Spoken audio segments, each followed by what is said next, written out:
Assalamualaikum warahmatullahi wabarakatuh. Halo semuanya, masih ada yang ingat dengan kakak? Syukur alhamdulillah jika masih ada yang ingat. Tapi jika tidak, maka kakak akan memperkenalkan diri sekali lagi. Nama kakak adalah Ulfa Reski dan salah satu mahasiswa P2K di SMP Unismu Makassar. Jadi, seperti biasa, adik-adik sekalian, sebelum kita belajar, mari kita membaca doa terlebih dahulu, agar apa yang kita pelajari hari ini dapat menjadi berkah di hari berikutnya. Bismillahirrohmanirrohim. Raditu billahi robba, wabil islami dina, wabi muhammadin nabiyya wa rasulah, rabbi sidni ilman warzuqni fahman. Amin. Nah, jadi beberapa minggu sebelumnya kalian mempelajari tentang teks narasi cerita inspiratif. Nah, pada pembelajaran bahasa Indonesia hari ini kita akan memasuki materi yang baru. Jadi sekarang adalah pertemuan 11, materinya yaitu buku fiksi dan non-fiksi. Sebelum kita masuk ke materi inti, kakak akan menjelaskan tentang kompetensi dasarnya terlebih dahulu. Kompetensi dasarnya itu ada dua. Yang pertama, yaitu menggali informasi unsur-unsur buku fiksi dan non-fiksi. Jadi, pada pertemuan kali ini, kakak akan menjelaskan tentang bagaimana menggali informasi unsur-unsur buku fiksi dan non-fiksi. Nah, yang kedua yaitu membuat peta konsep atau garis alur dari buku fiksi dan non-fiksi yang dibaca. Jadi sebelum kakak menjelaskan bagaimana itu menggali informasi unsur-unsur buku fiksi dan non-fiksi, ada baiknya jika kita mengetahui terlebih dahulu seperti apa itu buku fiksi dan non-fiksi. Maka dari itu, tujuan pembelajaran pada hari ini, yang pertama, peserta didik dapat memahami pengertian, fungsi, dan pemodelan buku fiksi dan non-fiksi. Jadi setelah pembelajaran ini berakhir, kalian diharapkan sudah mengetahui apa pengertian dan fungsi buku fiksi dan non-fiksi. Nah, untuk pemodelan buku fiksi dan non-fiksi itu termasuk ke dalam menggali informasi dari unsur-unsur buku fiksi dan non-fiksi. Nah, yang kedua yaitu peserta didik dapat mengetahui perbedaan buku fiksi dan non-fiksi. Jadi kalian sudah mengetahui pengertiannya dan juga fungsinya. Jadi kalian juga harus tahu seperti apa perbedaan antara buku fiksi dan non-fiksi. Jadi sebelum kita masuk ke materi selanjutnya, kakak ingin memberikan satu motivasi. Jadi seseorang yang pernah mengatakan bahwa orang yang tak pernah membuat kesalahan adalah orang yang tidak pernah berbuat apa-apa. Jadi dari kalimat ini menandakan bahwa jika kita ingin meraih sesuatu, lalu dalam usaha kita meraihnya kita membuat sebuah kesalahan. Jadi jangan menjadikan kesalahan itu sebagai alasan untuk merasa rendah diri dan tidak ingin memulai kembali. Kita harus memulai kembali usaha kita dengan mengantisipasi untuk berbuat kesalahan yang sama. Karena seperti itulah caranya seseorang berkembang dalam mengembangkan diri dan juga mengembangkan mentalnya. Nah, kalimat ini dikatakan oleh seseorang bernama Norman Edwin. Norman Edwin itu adalah seorang pendaki. Dia adalah seorang pendaki gunung dan dia juga seorang wartawan. Jadi kita sudah masuk ke pembelajaran inti pada hari ini. Yang pertama yaitu pengertian buku fiksi dan non-fiksi. Nah, di sini sudah ada 2 sampul buku. Menurut kalian, di antara kedua buku ini yang mana yang termasuk buku fiksi dan non-fiksi? Nah, di sini ada sebuah buku yang berjudul Ayat-ayat Cinta, dan yang di sampingnya ada buku yang berjudul Soekarno, yaitu sebuah biografi. Nah, jadi ayat-ayat cinta inilah yang disebut dengan buku fiksi, sedangkan buku di sampingnya adalah buku non-fiksi. Buku fiksi itu apa? Jadi menurut Kamus Besar Bahasa Indonesia, fiksi berarti cerita rekaan atau hayalan yang tidak berdasarkan pada kenyataan. Jadi semua yang ada di dalam buku fiksi itu murni imajinasi seseorang atau sebagai pengarang, yaitu imajinasi pengarang tersebut. Tapi walaupun seperti itu, buku fiksi juga memuat hal-hal yang berdasarkan kenyataan. Jadi di dalam buku fiksi dia memasukkan fakta-fakta yang ada di dunia nyata. Contohnya antara fakta dan kenyataan di dalam buku fiksi seperti ini. Misalnya kakak adalah seorang pengarang. Kakak mengimajinasikan di SMP Unismu Makassar ada 2 murid kembar yang bernama Rini dan Rina. Nah, yang menjadi fiksi di sini adalah 2 murid ini, yaitu Rini dan Rina. Setelah itu, yang mana fakta yang kakak masukkan yang berasal dari dunia nyata, yaitu adalah latar tempatnya, yaitu SMP Unismu Makassar. SMP Unismu Makassar kan ada di dunia nyata, tapi yang menjadi fiksi di imajinasi kakak yaitu si 2 murid kembar ini, yaitu Rini dan Rina. Jadi setelah itu non-fiksi. Pengertian buku non-fiksi yaitu buku yang berisi kejadian sebenarnya dan bersifat informatif.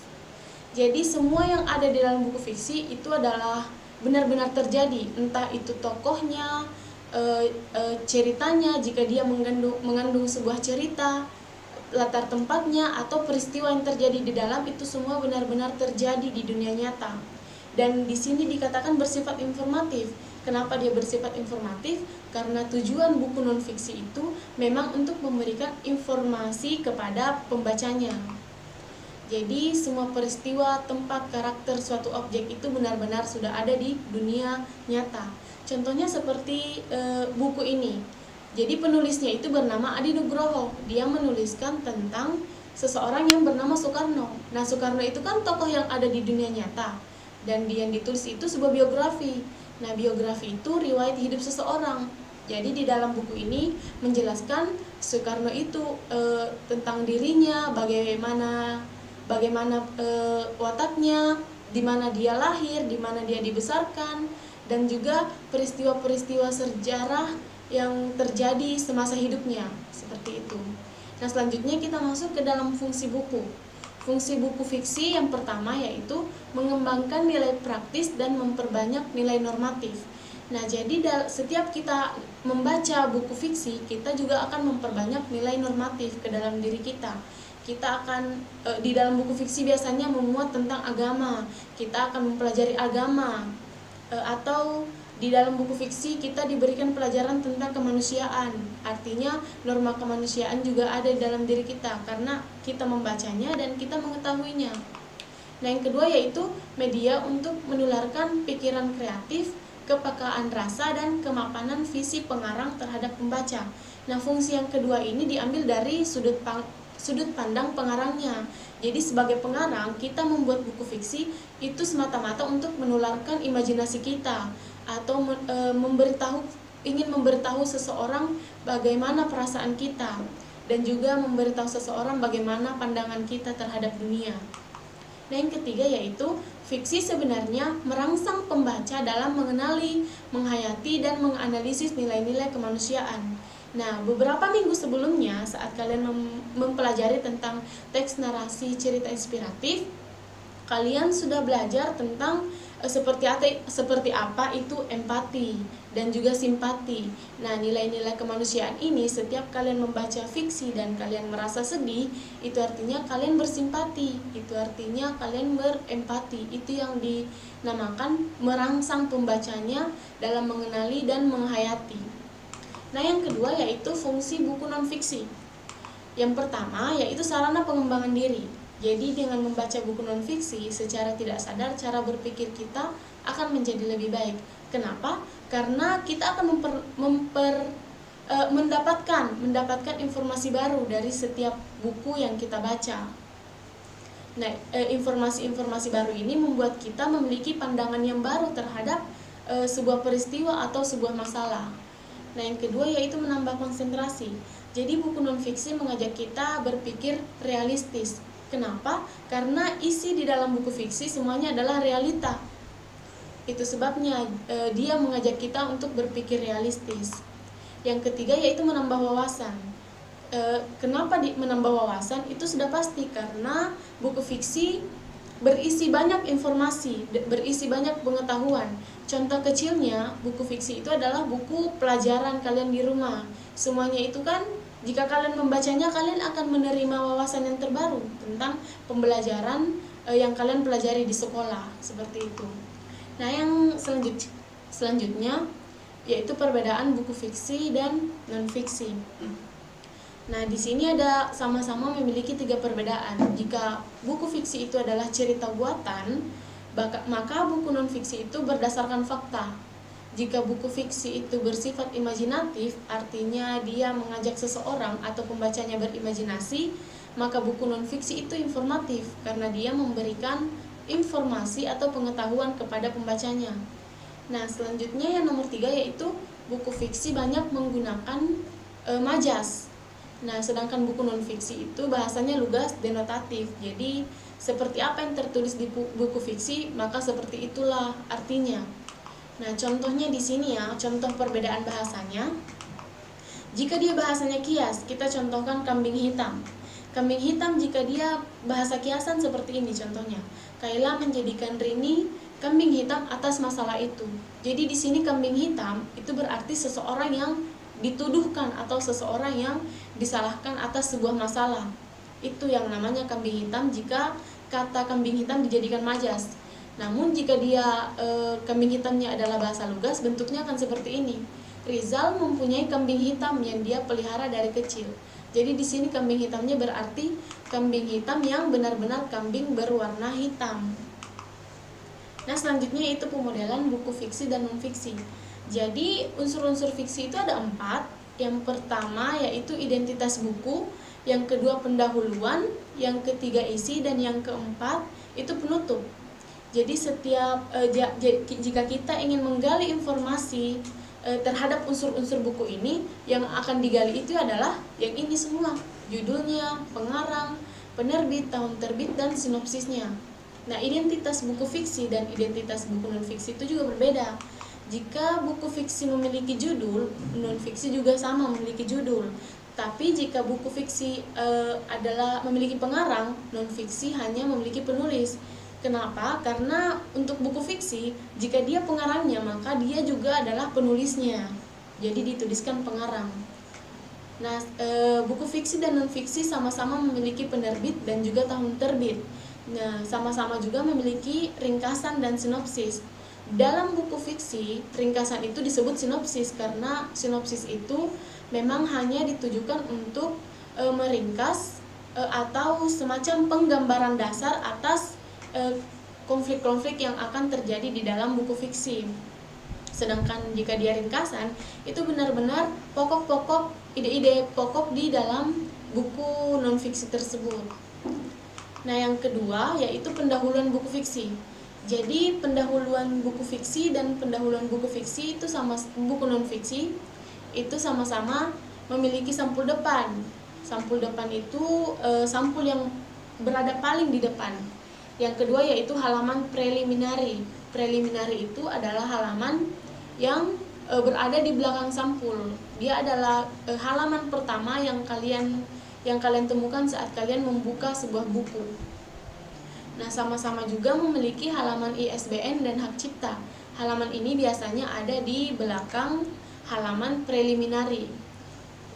Nah, selanjutnya buku fiksi dan buku non-fiksi itu sama-sama memiliki daftar isi.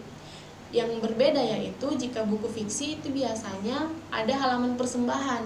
Halaman persembahan itu adalah sepatah kata dari penulisnya atau pengarangnya tentang bahwa buku ini dipersembahkan untuk keluarganya misalnya, atau dipersembahkan untuk orang-orang di luar sana. Karena buku fiksi ini kan juga termasuk media hiburan. Nah, sedangkan halaman moto di dalam buku fiksi itu biasanya berupa satu kalimat pendek dari penulis untuk memotivasi pembacanya. Nah, jika dia buku non-fiksi itu ada halaman pengantar. Halaman pengantar ini kalian bisa lihat seperti kata pengantar itu yang dinamakan dengan halaman pengantar. Lalu ada juga halaman ucapan terima kasih. Ucapan terima kasih itu berisi cuap-cuap atau sepatah kata dari penulisnya. Nah, selanjutnya yaitu isi bukunya. Nah, jika dia buku fiksi, dia hanya terdiri atas bab buku. Jika dia non fiksi itu ada babnya, ada subbabnya. Jadi misalnya buku fiksi cerita 1, kelinci dan kura-kura. Nah, sudah bab 1 itu berakhir di sana. Setelah ceritanya selesai, bab 1 berakhir. Lalu dilanjut di cerita 2, yaitu semut dan kupu-kupu. Itu yang dinamakan bab buku. Nah, sedangkan jika dia non fiksi, yang pertama di sini sudah kakak tandai dengan tulisan berwarna merah dan berwarna biru. Yang berwarna merah itu adalah babnya, dan yang berwarna biru itu adalah subbabnya. Jadi contohnya, kalau kalian ingin melihat contohnya secara langsung, kalian bisa buka buku pelajaran kalian. Di sana ada yang tertulis bab 1 bla bla bla bla, dan bagian A besarnya itulah yang dinamakan dengan subbabnya. Nah, yang terakhir yaitu penutupnya. Jadi penutup buku fiksi dan penutup buku non fiksi itu berbeda di bagian biografi dan biodata. Jika dia buku fiksi, biasanya di belakang bukunya akan tertulis biografi singkat pengarangnya. Sedangkan jika dia buku non fiksi, itu dituliskan biodata singkat ilustrator atau penulis. Nah, kenapa jika dia buku non fiksi biodata, lalu buku fiksi biografi? Itu karena di dalam buku fiksi yang dimaksud dengan biografinya itu penulisnya atau pengarangnya menggambarkan dirinya melalui berparagraf. Jadi sedangkan biodata itu tidak berparagraf. Contohnya jika biodata, penulisnya misalnya kakak ya, jadi namanya .2 Ulfareski, tempat tanggal lahir .2 bla bla bla bla. Nah, itu yang dinamakan biodata. Jika dia biografi, artinya dia menjelaskan secara singkat bagaimana, di mana dia lahir, tempat tanggal lahirnya, apa kebiasaannya, seperti itu. Nah, buku fiksi dan non fiksi itu sama-sama memiliki sampul belakang. Nah, selanjutnya karena materi yang kakak sampaikan sudah selesai, selanjutnya adalah bagian tanya jawab. Jika kalian memiliki pertanyaan tentang materi yang kakak bawakan pada hari ini, kalian boleh tanyakan itu di kolom chat YouTube dan di WA.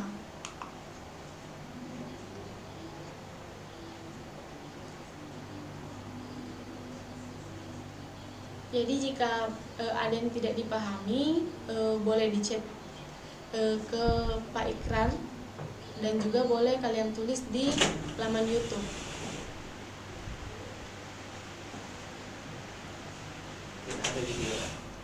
Nah, jika misalnya kalian tidak memiliki pertanyaan, maka kakak simpulkan bahwa kalian sudah paham tentang materi yang kakak ajarkan pada hari ini.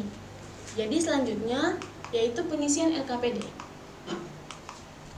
Nah, jadi kakak sudah mempersiapkan 5 pertanyaan untuk kalian yang harus kalian isi. Pertanyaan itu, yang pertama, apa yang dimaksud dengan buku fiksi? Maka kalian tuliskan jawabannya di kolom di sampingnya. Apa yang dimaksud dengan buku non fiksi? Kalian juga tulis jawabannya di kolom di samping. Tuliskan fungsi buku fiksi. Jadi kalian tuliskanlah fungsinya seperti apa, tapi dengan cara diwacanakan. Jadi tuliskan fungsi buku non fiksi juga sama ya. Nah, yang terakhir ini yaitu perbedaan buku fiksi dan non fiksi. Jadi jawabannya itu harus kalian ilustrasikan dengan kata-kata kalian sendiri, karena kakak sudah menjelaskan perbedaan buku fiksi dan non fiksi. Selanjutnya kalian menjelaskan kepada kakak pemahaman kalian tentang perbedaan buku fiksi dan non fiksi ini. Nah, selanjutnya yaitu jadi di sini sudah kakak sediakan 6 gambar dari sampul buku. Nah, dari 6 gambar ini kalian harus menentukan yang mana diantaranya buku fiksi dan non fiksi. Jadi kelompokkanlah buku fiksi dan non fiksi dengan menuliskan judul bukunya pada tabel di bawah ini. Misalnya gambar A, jika kalian merasa gambar A itu adalah judul buku fiksi, maka kalian tuliskan judulnya di kolom judul buku fiksi. Jika kalian merasa gambar A itu adalah non-fiksi, maka kalian tuliskan judul bukunya di kolom judul buku non-fiksi. Nah, sekali lagi kakak tekankan, yang ditulis itu judulnya ya, bukan hurufnya. Jadi sampai sinilah pelajaran bahasa Indonesia pada hari ini. Terima kasih dan jangan lupa mengerjakan LKPD kalian di rumah. Assalamualaikum warahmatullahi wabarakatuh. Oh iya, sebentar, maaf ya. Jadi sebelum pelajaran kita diakhiri, kakak ingin ingatkan ulangan harian materi tentang teks narasi cerita inspiratif itu diakses di Nuadu dari pukul 9 sampai pukul 9, dari pukul 9 pagi sampai pukul 9 malam hari ini. Oke? Terima kasih. Assalamualaikum warahmatullahi wabarakatuh.